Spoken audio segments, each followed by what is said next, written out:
নিজের সন্তানকে ক্যামেরার সামনে এনে নিষ্ঠুর আচরণের অভিযোগে ভাইরাল শারমিন শিলাকে গ্রেপ্তার করেছে পুলিশ।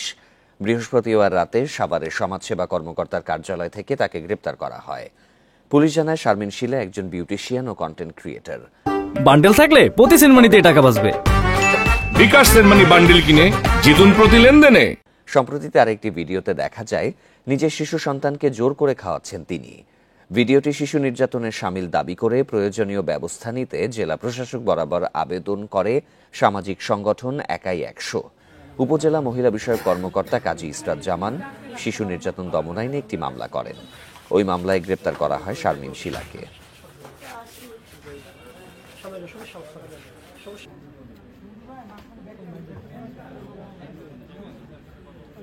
লাইট দাও না।